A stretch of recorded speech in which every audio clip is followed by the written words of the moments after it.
Hey there and welcome. This is my current survival kit as it's set up. I figured I'd run you guys through this and you can do your own thing. This is just, I think store-bought survival kits suck. All of them. And I started building this kit when I was a kid around a canteen because I think a canteen is pretty much perfect. We can get into that. It's a good place to start. First off, this is outside the kit, but it's a $15 Fiskars hatchet. I'd recommend one of those. The other thing that I'd recommend besides this is if you are going to spend more money than this on an axe, get something with a nice wood handle. Something probably made in Scandinavia. My advice. This works and is $15. I will say that those will hurt your hand after a while, whereas the wood ones don't so much. But it's like, how much are you really going to be using the axe? This is like 150 feet of tri-braided paracord. I made this in high school, actually. I had bought a 1,200 foot roll of it, and I took a bunch of it and braided this out of it. And the thing is, you can use this for cordage on its own, or you could break this down into its paracord, and there's like, 450 feet of fucking paracord here. Something like that. If I remember right. If I have those numbers right. I made this so long ago, and I did not measure it. As I recall, it's like 50 yards of braid, which is 150 feet, which would mean it's, 450 feet of paracord. I think that's pretty cool. This is the knife I have with my survival kit these days. I think this thing's pretty bitchin'. For everything I'd want a knife for in the woods, provided that you have this, which again, these kind of go in the kit. With me, the rope and the axe and whatever, that all goes with this. Now, I will say that if I am carrying a belt knife, probably leave this at home. This is kind of a backup to me probably having a knife already. However, I think this is a hell of a knife. This thing is like $100. This sheath is kind of cheesy. This is the, what's that guy's name? Kephart by Becker and K-Bar. The BK62. It's a really, really good knife. The thing I like about it the most is on the handle here. You see how it kind of swells? It gives it a feel in hand that just most knives don't have. And you need like a little hunting knife that you could do camp tasks with. This is your bet. It's like $100. And I like that kind of shit for a kit like this because this is all extra. Okay, I probably already have a knife on my hip or whatever. I don't want to have a $500 survival knife. I'd like to have, maybe $100 is all I'm willing to sink into a knife for a kit like this. Now, the centerpiece of the kit is this canteen. I got a black one years ago because it looks not like Vietnam military shit like the other ones do. Holds a liter of water. And it has a cook kit with it. That's bitchin'. And I have some daisy chained paracord in here. This is so that you can take this cover off of this and use this as like a lanyard, waist strap kind of thing. Sling.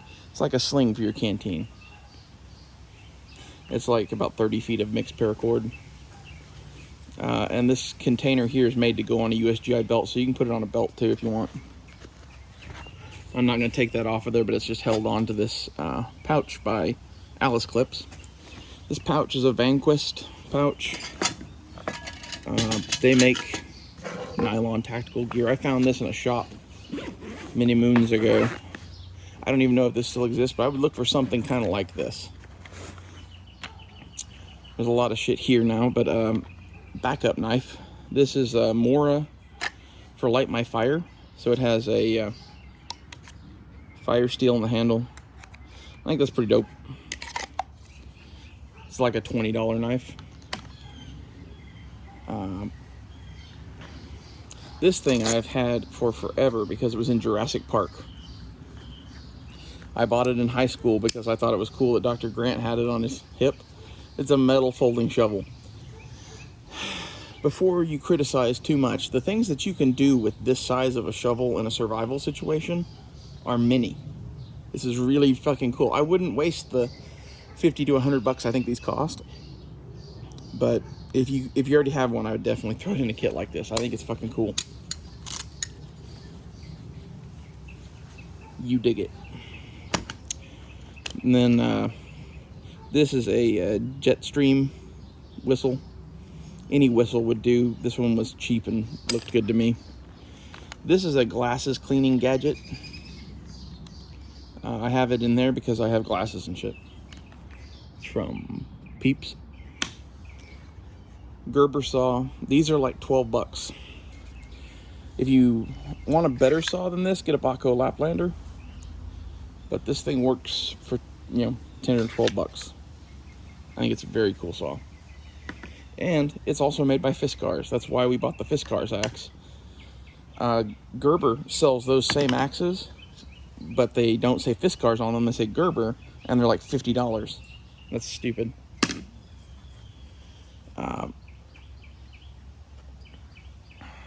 Okay, let's wrap this up. I'm losing battery power.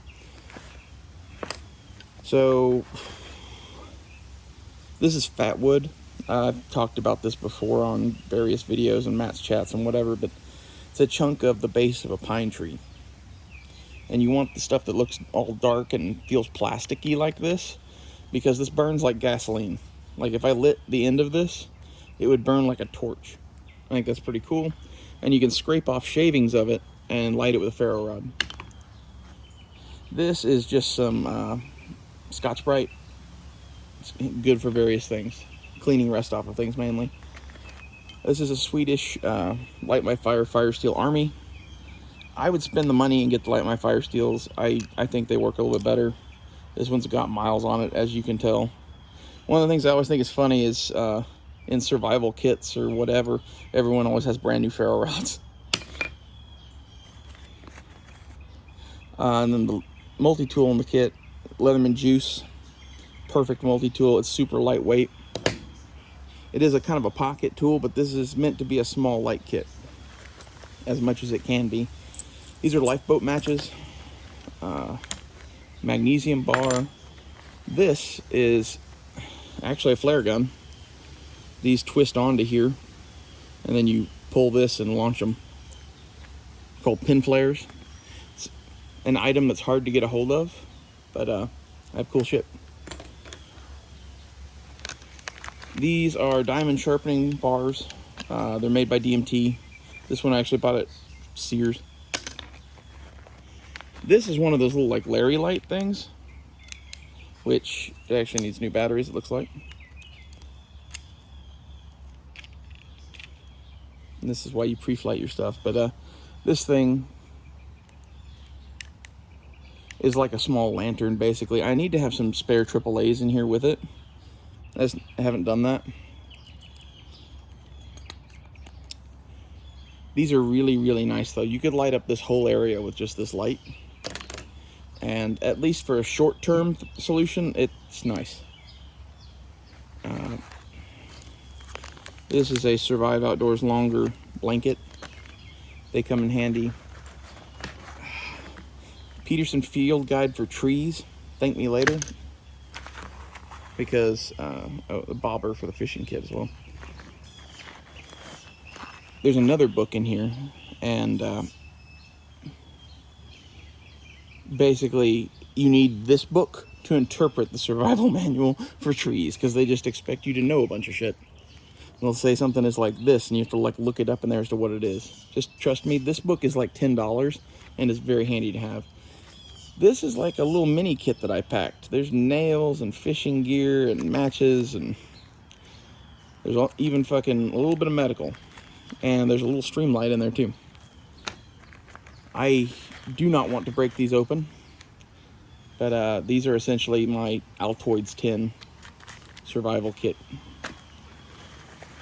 And in this last pocket, We have the SAS Survival Guide, which has a lot of useful information in it, in particular the plant sections and poisonous animals and shit like that. Just basic shit to watch out for. It's very handy. And I have 50 rounds of 22 in case we have a 22 rifle, because it's highly likely that we would. And a little survival pamphlet thing, some plastic bags with little ties on them. These are actually the Reynolds wrap turkey bags, so you can boil water in those. Use them for other things too. This is part of the medical shit. I don't know why exactly this is in there, but it would burn, so you get a fucking tourniquet. This is what I think of for a survival kit.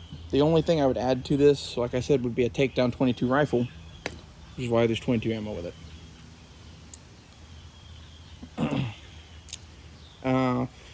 There's a few things you could add to this, but this is the gist of it. And like for Dave Canterbury or something like this, he would say the 5 C's are what you want to have, which is cutting, combustion, cordage, containers. I don't know what the 5th C is now.